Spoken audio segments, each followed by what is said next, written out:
Hey, what's up, my fellow boxing brothers?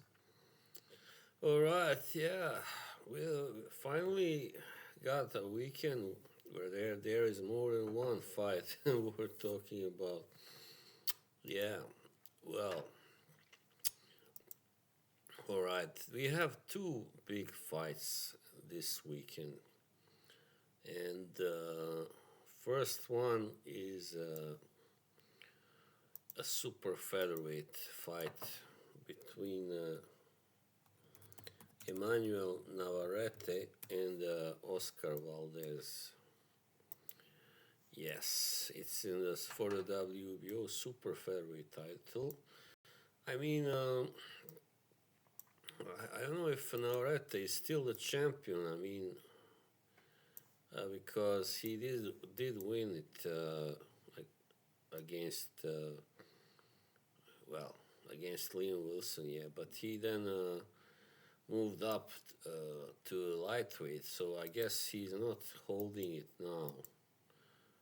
And also, Oscar Valdez, he also beat Liam Wilson to win the interim version of it. So, yeah, that's interesting. But yeah, Navarrete didn't do well on fighting at 135 against Berinchik. He lost, even though it was a split decision. But many thought that it was a clear victory for Berinchik. And now he's back to 130, of course. Navarrete is still rather young, he's 29 years old, while Valdez is 33.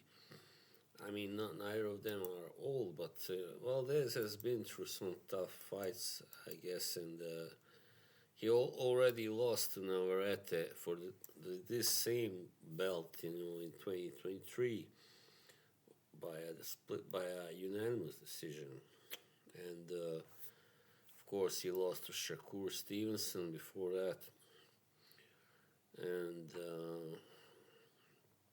there was some controversy, if I remember correctly.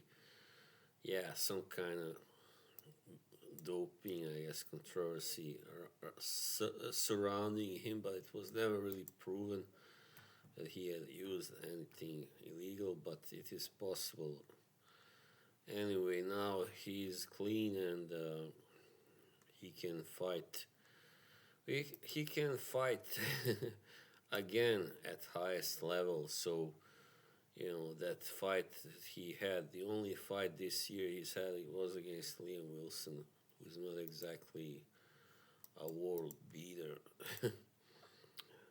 Yeah, so Navarrete is taller by 2 inches and also has a big reach advantage of 4 inches. Both guys are orthodox, not southpaw. Um, yeah. Apart from this last loss to Berinchik, Navarrete has been undefeated for very long. He had one early loss very long ago in 2012, actually. So he's been a world champion at three different weights, right? Yeah, super bantamweight, featherweight, and super featherweight. But lightweight proved a little too much for him.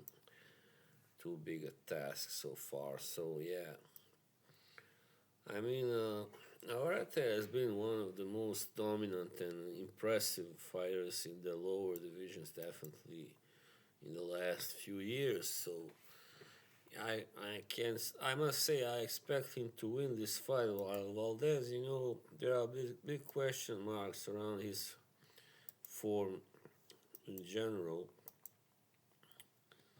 I mean, he looked good against Wilson, but as I said, Wilson is not an elite fighter. So, yeah, I mean, Valdez hasn't been stopped, and neither has Navarrete. So that that tells us that there is a little chance of a knockout happening. And however, Navarrete does have a little higher knockout percentage of 82 to 75 for Valdez, and if so, that tells us that if anybody should pull off some kind of knockout TKO, that will be probably Navarrete. So yeah, I think he will win this fight. Of course, everything is possible, but I will be a little surprised if Valdez actually manages to win, unless it is a rotten decision, of course. All right, and then moving on to the second fight. This is Liam Paro, the new IBF super lightweight champion or light welterweight, fighting against Richardson Hitchins. Both guys are unbeaten, 25-0 Paro and 18-0 Hitchins. And they're almost the same age. Paro 28, 1 year older. The height is kind of similar, even though Hitchins is a little taller, 5'10", and Paro is 5'9", or about there. Hitchens got also pretty big 3-inch reach advantage. But Paro is a southpaw. That is always, an issue. That is a very important factor. So that's why I guess he was able to dominate Subriel Matias in his last fight, because Matias was really looking. Until then, he was looking wow, just just wow, very impressive. But Paro just managed to get the best out of him, and that fight was in Puerto Rico, and this one as well is gonna be in San Juan, the capital. Coliseo Roberto Clemente, alright? So the first defense of the IBF title for Mr. Paro. Yeah, I mean, Richardson Hitchins has been, from what I have seen of him, he's a boxer. He is a boxer and mover and a slick guy, and doesn't have many knockouts, only 7 of 18.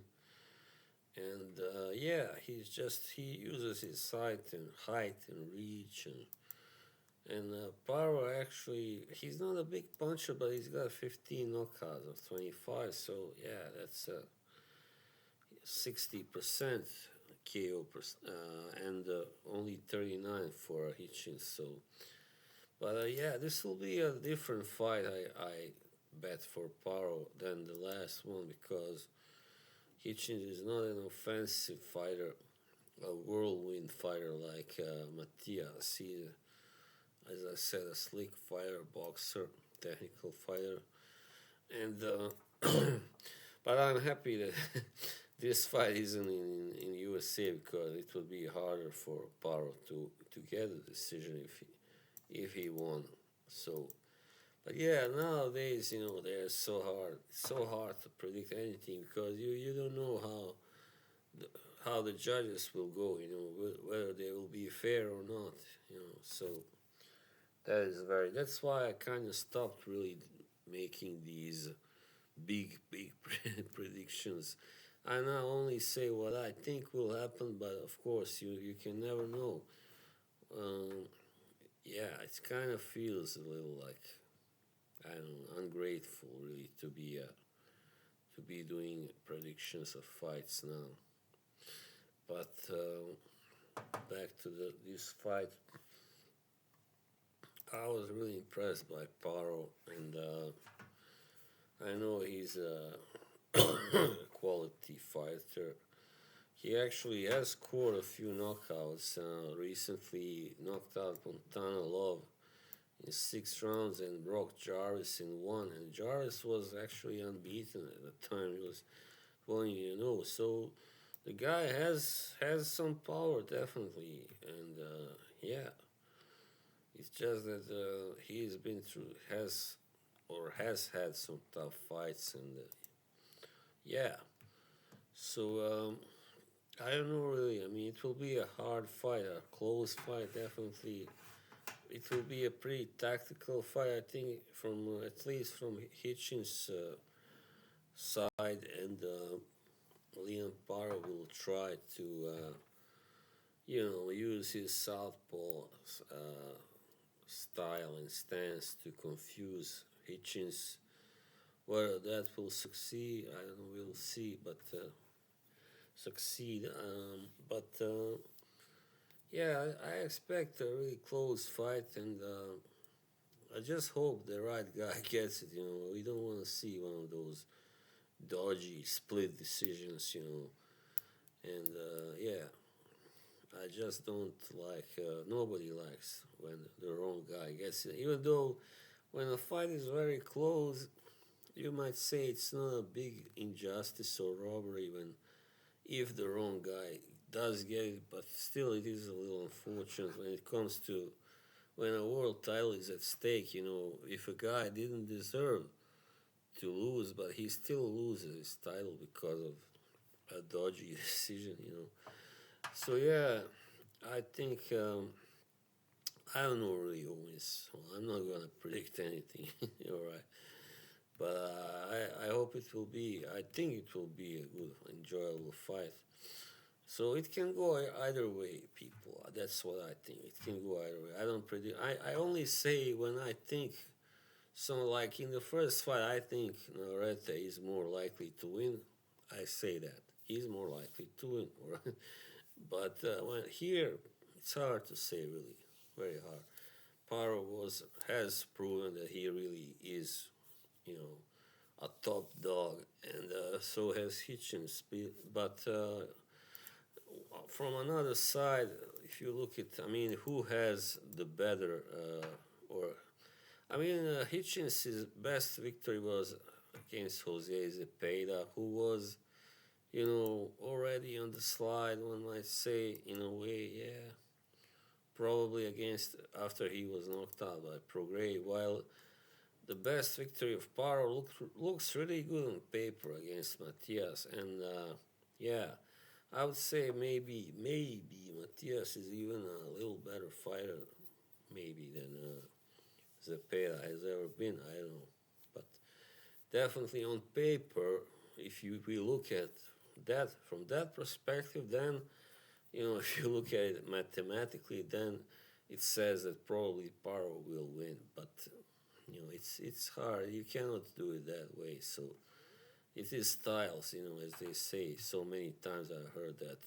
that saying, styles make fights, right? So yeah, that's it for this time. All right. I hope you all enjoy the fights and have a pleasant weekend. I'll see you soon. Bye.